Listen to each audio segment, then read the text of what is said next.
जब प्रोडक्ट आता है यानी जब हम इन दोनों का रिएक्शन होता है तो क्या होता है कि जो सल्फेट जो कि सोडियम के साथ लगा हुआ था तो यहाँ पर क्या हो रहा है एक्सचेंज ऑफ आयंस देखने को मिल रहा है यानी इसका चीज इसमें चला गया इसका चीज इसमें चला गया। ठीक है हम क्या करते हैं इसे सैंड पेपर से घिसते हैं। ठीक है सैंड पेपर से घिसने की वजह से क्या होता है इसका ऊपर का जो ऑक्साइड लेयर होता है वो हट जाता है। स्ट्रेंथ हमें देखने को मिलता है जो कि पानी में डिसॉल्व नहीं हो पाता। फिर डिस्ट्रॉय कर सकते हैं ना ही मतलब बेसिकली हम एक केमिकल रिएक्शन में मास को डिस्ट्रॉय नहीं कर सकते।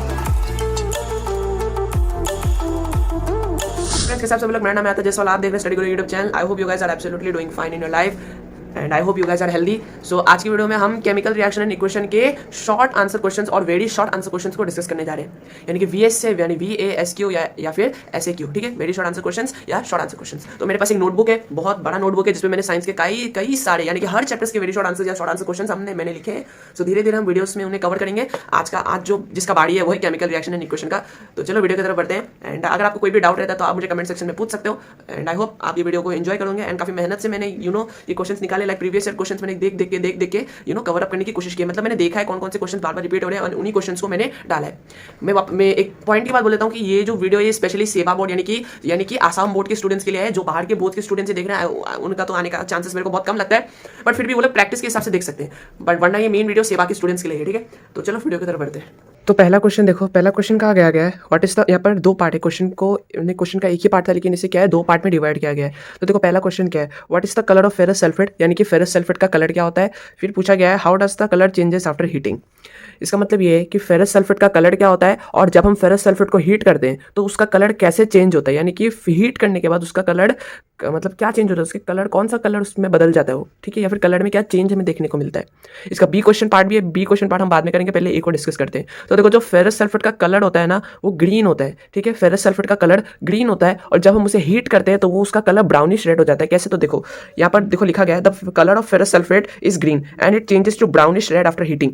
देखो फेरस सल्फेट का जो फॉर्मूला होता है ना वो होता है FeSO4.7H2O यानी कि उसमें क्या होता है 7 वाटर ऑफ क्रिस्टलाइजेशन ऐड होता है। ठीक है ओरिजिनल फॉर्मूला यही होता है। कोई लोग FeSO4 लिख के आते हैं वो भी ठीक है लेकिन FeSO4.7H2O जो होता है वो ग्रीन कलर में होता है। ठीक है ओके तो जब हम FeSO4.7H2 को हीट करते हैं ना तो क्या होता है इससे जो ये 7 molecules of water of crystallisation है ना ये अलग हो जाता है यानी जो ये 7H2 है ना ये अलग हो जाता है जिसकी वजह से क्या होता है अब ये ग्रीन नहीं होता ये ब्राउनिश रेड में बदल जाता है। तो देखो कैसा है FeSO4.7H2O जब हम इसे हीट करते हैं तो ये बदलता है FeSO4.7H2O में यानी कि क्या हुआ ये डिकम्पोजिशन रिएक्शन है। इसमें क्या हुआ डिकम्पोज कर दिया वाटर ऑफ क्रिस्टलाइजेशन को क्या डिकम्पोज हो गया है वो साइड हो गया और क्या है FeSO4 बचा है और ये जो FeSO4 है ये ब्राउनिश रेड कलर में यानी कि हमें ये चेंज देखने को मिलता है कि जो FeSO4.7H2O जो कि ग्रीन कलर में था वो बदल जाता है FeSO4 में जो कि ब्राउनिश रेड कलर में होता है। ठीक है इसका बी नंबर क्वेश्चन है name the products formed on heating ferrous sulphate crystals what type of chemical reaction take place. हाँ अब ये जो FeSO4 है ना अब ये FeSO4 यानी फेरस सल्फेट नहीं है अब ये बन गया है फेरस सल्फेट क्रिस्टल्स।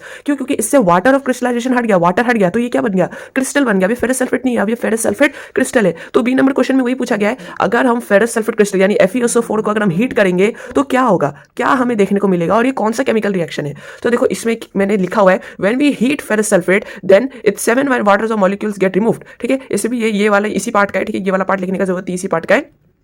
देखो रिएक्शन क्या हो रहा है देखो यहाँ पर क्या है देखो FeSO4 है। तो देखो FeSO4 को जब हम हीट करते हैं यानी कि फेरस सल्फेट क्रिस्टल को जब हमने हीट किया तो ये बना Fe2O3 plus SO2 plus Sa3 यानी कि iron oxide plus sulphur dioxide और सल्फर ट्राइऑक्साइड। SO2 माने सल्फर डाइऑक्साइड होता है SO3 माने सल्फर ट्राइऑक्साइड होता है। तो ये वाला हमें देखने को मिला। और ये कौन सा रिएक्शन ये थर्मल डिकम्पोजिशन रिएक्शन। ये क्यों थर्मल डिकम्पोजिशन रिएक्शन है क्योंकि हीट की मदद से हम एक रिएक्टेंट को दो से ज्यादा प्रोडक्ट में फॉर्म कर रहे हैं। ठीक है डिकम्पोजिशन रिएक्शन का डेफिनेशन क्या होता है कि एक रिएक्टेंट से हम दो से ज्यादा प्रोडक्ट बना पाए और उल्टा ये तो डिकम्पोजिशन रिएक्शन नहीं लेकिन हम इसमें हीट का इस्तेमाल कर रहे हैं तो ये थर्मल डिकम्पोजिशन। अगर आप डिकम्पोजिशन रिएक्शन लिख के आते हो तो भी राइट होगा लेकिन अगर आप थर्मल डिकम्पोजिशन रिएक्शन लिखोगे तो मतलब एग्जामिनर पे अच्छा वो जाता है इंप्रेशन जाता है। ठीक है तो वापस एक बार इसे देखते हैं। जब हमने FeSO4.7H2O यानी कि फेरस सल्फेट को हीट किया जो कि ग्रीन कलर में था तो उसने बनाया फेरस सल्फेट क्रिस्टल्स यानी कि FeSO4+7H2O जो कि एक डिकम्पोजिशन रिएक्शन है और इसका कलर ग्रीन से ब्राउनिश रेड हो गया क्योंकि इसका जो 7 waters of molecules of crystallisation था वो हट गया। इसका बी नंबर क्वेश्चन में हमने इसी क्रिस्टल यानी FeSO4 के क्रिस्टल को ही दोबारा हीट किया और इस बार हमें ferric oxide plus sulphur dioxide और सल्फर ट्राइऑक्साइड देखने को मिला जो कि थर्मल डिकम्पोजिशन रिएक्शन है। ठीक है तो चलो दूसरे क्वेश्चन की तरफ बढ़ते हैं। Give example of double displacement reaction. इसका क्या मतलब है डबल डिस्प्लेसमेंट रिएक्शन क्या होता है ऐसा रिएक्शन जिसमें आयंस का एक्सचेंज देखने को मिलता है। डिस्प्लेसमेंट रिएक्शन में क्या होता है कि एक ही एलिमेंट क्या करता है डिस्प्लेस यानी एक ही एलिमेंट डिस्प्लेस होता है। ठीक है लेकिन डबल डिस्प्लेसमेंट में दो एलिमेंट डिस्प्लेस होते हैं और एक्सचेंज ऑफ आयंस देखने को मिलता है। फॉर एग्जांपल यहाँ पर एक एग्जांपल मैंने लिखा है BaCl यानी बेरियम क्लोराइड प्लस Na2SO4 यानी सोडियम सल्फेट, ठीक है। बेरियम क्लोराइड और जब सोडियम सल्फेट रिएक्ट करते हैं तो वो बनाते हैं बेरियम सल्फेट और सोडियम क्लोराइड। तो देखो अब इसमें मैं दिखाता हूँ कैच क्या है। जो बेरियम क्लोराइड, इसमें जो क्लोरीन है वो बेरियम के साथ लगा हुआ है और जो सल्फेट है वो सोडियम के साथ लगा हुआ है। लेकिन जब प्रोडक्ट आता है यानी जब हम इन दोनों का रिएक्शन होता है तो क्या होता है कि जो सल्फेट जो कि सोडियम के साथ लगा हुआ था वो बेरियम के साथ आ जाता है और जो क्लोरीन बेरियम के साथ लगा हुआ था वो सोडियम के साथ आ जाता है। तो यहाँ पर क्या हो रहा है, एक्सचेंज ऑफ आयंस देखने को मिल रहा है, यानी इसका चीज इसमें चला गया, इसका चीज इसमें चला गया। तो ये है डबल डिस्प्लेसमेंट रिएक्शन का एग्जाम्पल, ठीक है। आई होप आपको समझ में आया होगा। नेक्स्ट क्वेश्चन है, why should a magnesium ribbon need to be clean before burning. एक मैग्नीशियम रिबन को हमें क्यों साफ करना पड़ता है उसे जलाने से पहले। तो देखो क्या होता है, फॉर एग्जांपल ये है एक मैग्नीशियम रिबन, अगर मैं इसे अपने सराउंडिंग में ऐसे खुला छोड़ दूं ना तो क्या होता है, ये अपने ऊपर एक ऑक्साइड यानी मैग्नीशियम ऑक्साइड का एक लेयर बना लेता है। मैग्नीशियम ऑक्साइड का एक लेयर बना लेता है, जिसकी वजह से क्या होता है, जब हम इसे जलाते हैं ना तो ये स्मूथली नहीं जलता, स्मूथली ये जलता नहीं है। तो इस ऑक्साइड को लेयर को हटाने के लिए हम क्या करते हैं, इसे सैंड पेपर से घिसते हैं, ठीक है। सैंड पेपर से घिसने की वजह से क्या होता है, इसका ऊपर का जो ऑक्साइड लेयर होता है वो हट जाता है और जब हम इसे जलाते हैं तो ये स्मूथली बर्न होता है, ठीक है। देखो यहाँ क्या है, because when it is kept in the surrounding then it produces a layer of oxide covering, so we need to clean it, so we need to rub it with the sand paper so that the oxide covering can be remove and it can be burn smoothly. यानी कि हम इसे sand paper से घिसते हैं ताकि इसका जो oxide layer है जो कि सराउंडिंग में रखे रखे इसने डेवलप कर लिया था वो हटे और ये स्मूथली बर्न हो सके, ठीक है। सो आई होप ये भी आपको समझ में आया होगा। थर्ड क्वेश्चन देखते हैं, give example of precipitation reaction. Precipitation reaction क्या होता है, प्रेसिपिटेशन रिएक्शन वो रिएक्शन होता है जिसमें क्या होता है, प्रेसिपिटेट यानी कि एक ऐसा सब्सटेंस हमें देखने को मिलता है जो कि पानी में डिसॉल्व नहीं हो पाता, ठीक है। अगर आप एक पानी के ग्लास में नमक को डालो तो वो क्या होगा, डिसॉल्व होगा। लेकिन आप अगर डालते रहोगे तो क्या होगा, एक पॉइंट ऐसा आएगा जब नमक क्या है पानी में डिसॉल्व नहीं होगा तो वो क्या बन जाएगा, एक प्रेसिपिटेट बन जाएगा। तो यही हमसे पूछा गया कि प्रेसिपिटेशन रिएक्शन का एग्जांपल देने। तो देखो आपको याद रखना है कि जो डबल डिस्प्लेसमेंट रिएक्शन होता है ना वो ही ज्यादातर टाइम में प्रेसिपिटेशन रिएक्शन होता है। डबल डिस्प्लेसमेंट रिएक्शन ही ज्यादातर टाइम प्रेसिपिटेशन रिएक्शन होता है। तो अगर ऐसा बात है तो क्या मैं ये एग्जांपल इसमें लिख सकता हूं? ऑफ कोर्स ये बातें लिख सकता हूं क्योंकि डबल डिस्प्लेसमेंट रिएक्शन का बहुत बार प्रेसिपिटेशन रिएक्शन होता है और ये प्रेसिपिटेशन रिएक्शन भी है। देखो BaCl प्लस Na2SO4 बनाता है BaSO4 प्लस NaCl। इसका पीछे का रीजन मैंने आपको बता दिया, ऐसा क्यों। लेकिन इसमें प्रेसिपिटेट क्या है, इसमें प्रेसिपिटेट है बेरियम सल्फेट जो कि एक व्हाइट कलर प्रेसिपिटेट होता है, यानी कि इसमें प्रेसिपिटेट है बेरियम सल्फेट जो कि एक व्हाइट कलर प्रेसिपिटेट है, ठीक है। क्वेश्चन है, give example of thermal decomposition reaction. Thermal decomposition reaction मतलब क्या, जहां पर हम एक रिएक्टेंट को दो से ज्यादा या फिर दो से ज्यादा प्रोडक्ट में तोड़ देते हैं by the help of heat.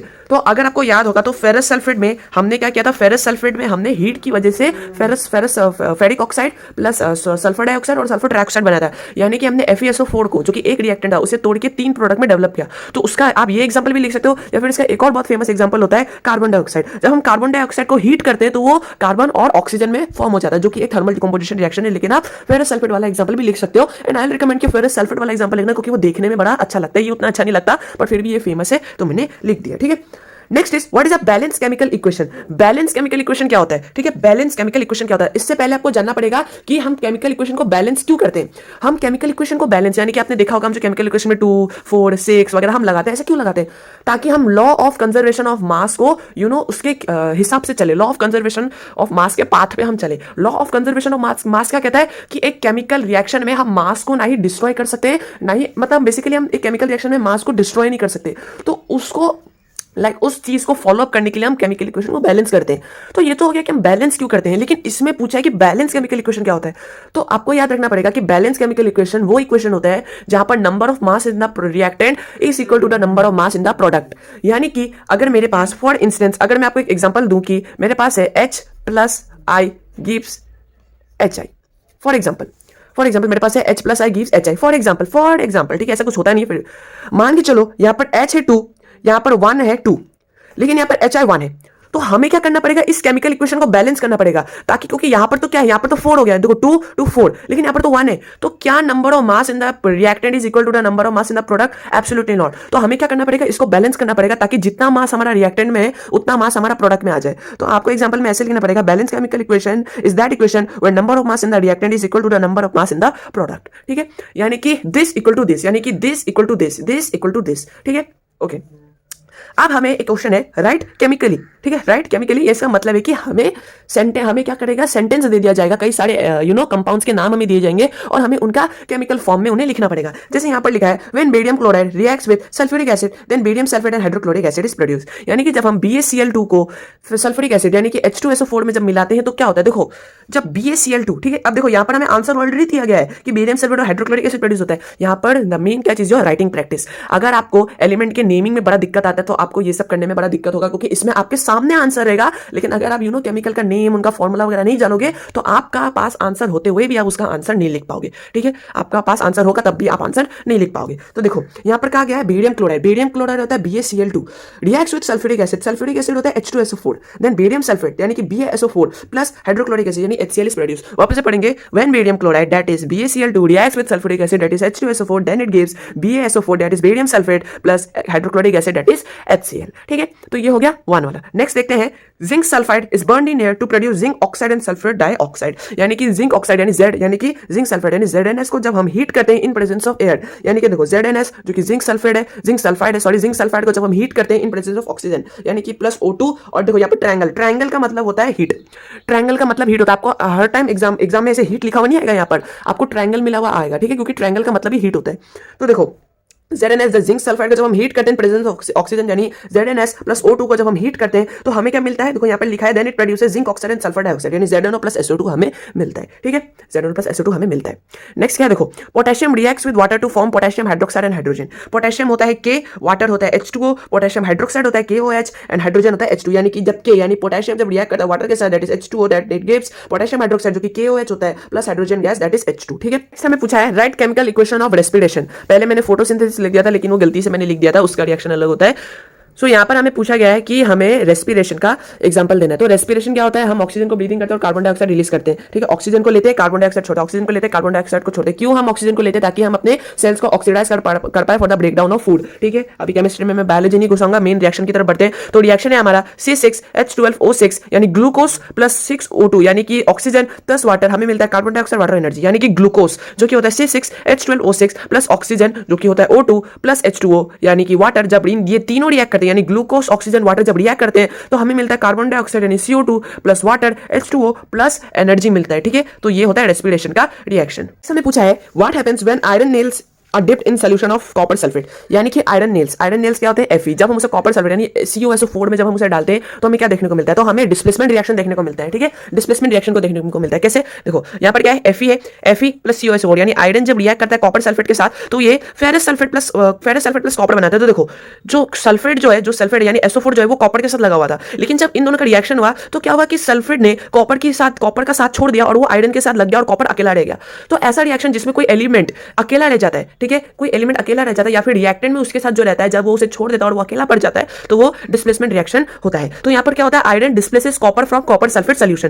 यही तो हो रहा है ना, आयरन ने कॉपर सल्फेट के सॉल्यूशन से कॉपर को क्या कर दिया, डिस्प्लेस कर दिया। तो यही हो रहा है इस रिएक्शन में, ठीक है। नेक्स्ट देखो, नेक्स्ट क्या कहा गया है, what happens when we add hydrochloric acid to iron filings. यानी कि जब हम आयरन फिलिंग्स यानी Fe में जब हम HCl डालते हैं तो क्या होता है, तो देखो Fe में जब हम HCl डालते हैं तो ये फेरस क्लोराइड यानी कि iron chloride plus hydrogen gas बना लेता है। ये एसिड एंड बेसिस के एक रूल का फॉलो करता है, जिसका रूल है कि जब भी कोई मेटल एसिड के साथ रिएक्ट करता है तो वो सॉल्ट और हाइड्रोजन गैस फॉर्म करता है, ठीक है। तो यहाँ पर क्या हो रहा है, हाइड्रोक्लोरिक एसिड एक एसिड है और ये एक आयरन है यानी कि Fe यानी आयरन, ठीक है। तो यानी मेटल, तो जब मेटल जब एसिड के साथ रिएक्ट करता है तो वो सॉल्ट प्लस हाइड्रोजन गैस बना देता है। यहाँ पर सॉल्ट क्या है, FeCl2 यानी कि आयरन क्लोराइड, ठीक है। वापस से बोलता हूँ, जब आयरन HCl यानी Fe प्लस HCl होता है तो वो FeCl2 यानी कि iron chloride plus hydrogen gas बना लेता है, ठीक है। नेक्स्ट क्वेश्चन है जो कि लास्ट क्वेश्चन है, that is name the products when zinc is added to sulphuric acid. जब जिंक को यानी Zn को जब हम H2SO4 में डालते हैं तो हमें क्या देखने को मिलता है, तो देखो जब हम Zn को H2SO4 में डालते हैं तो हमें ZnSO4 प्लस H2 देखने को मिलता है। ZnSO4 माने जिंक सल्फेट देखने को मिलता है और हाइड्रोजन देखने को मिलता है। अब देखो बहुत से लोग क्या होता है, जिंक सल्फेट और सल्फाइड में कंफ्यूजन हो जाता है। तो देखो मैं आपको समझा देता हूँ, जो हमारा SO4 होता है वो होता है हमारा सल्फेट, जो SO4 होता है वो हमारा सल्फेट होता है और जो S होता है वो हमारा सल्फाइड होता है, ठीक है। SO4 सल्फेट होता है और S हमारा सल्फाइड होता है। तो यहाँ पर क्या है, सल्फेट है, SO4 यानी सल्फेट। तो जब ZnH2SO4 के साथ रिएक्ट करता है तो वो बनाता है ZnSO4 प्लस H2। ये भी एसिड बेसिस के रूल पे काम करता है, जो कि कहता है कि जब भी कोई मेटल एसिड के साथ रिएक्ट करता है तो वो सॉल्ट और हाइड्रोजन गैस बना देता है। यहाँ पर सॉल्ट है ZnSO4 और हाइड्रोजन गैस इवॉल्व हो रहा है। तो प्रोडक्ट क्या हो गया, ये प्रोडक्ट है, यानी कि ZnSO4 प्लस H2 क्या है, प्रोडक्ट है। सो आई होप आपको ये वीडियो पसंद आया होगा। एंड ये बहुत मेहनत से मैंने क्वेश्चंस निकाले, बहुत सारे प्रीवियस ईयर क्वेश्चंस, मतलब क्वेश्चन पेपर्स को मैंने देख के क्वेश्चंस को एनालाइज करके मैंने इस वीडियो में कवर अप किया है। एंड जो नेक्स्ट वीडियो होगी वो एसिड एंड बेसिस के ऊपर होगी। एसिड एंड बेस के मैं शॉर्ट क्वेश्चन आंसर डिस्कस करूंगा। बेसिकली अब हम शॉर्ट आंसर क्वेश्चन से डिस्कस करते रहेंगे। ओके, क्या होता है ना कि शॉर्ट आंसर क्वेश्चन में क्या होता है कि आपका ज़्यादा चांस होता है मार्क्स सिक्योर करने का। लॉन्ग आंसर में क्या है कि आपको जो आता है आप उससे लिखोगे तो आपको स्टेप मार्किंग से मार्क्स में मिल जाएंगे। लेकिन VSA यानी कि वेरी शॉर्ट आंसर क्वेश्चन या शॉर्ट आंसर क्वेश्चन में क्या होता है, आपका चांस कम रहता है, यानी कि आपको कट टू पॉइंट बात कहना होता है। तो इसलिए अभी हम वही डिस्कस करेंगे। तो नेक्स्ट वीडियो में एसिड बेसिस एंड सॉल्ट के ऊपर लाऊंगा, फिर धीरे धीरे करके क्या हम पूरे साइंस के वेरी शॉर्ट आंसर और शॉर्ट आंसर क्वेश्चन को हम निपटा देंगे। सो आई होप करता हूँ आपको वीडियो पसंद आया होगा। अगर आपको वीडियो पसंद आए तो प्लीज वीडियो को लाइक कीजिएगा एंड चैनल को भी सब्सक्राइब कीजिएगा, ताकि मुझे मोटिवेशन मिले आगे और वीडियो लाने के लिए। एंड आई होप कि आप सभी लोग बढ़िया होंगे and I wish you very all the best for your exams. अच्छे से पढ़ाई करो, अच्छे से एग्जाम दो एंड हम मिलेंगे नेक्स्ट वीडियो में। तब तक के लिए bye bye and I love you guys.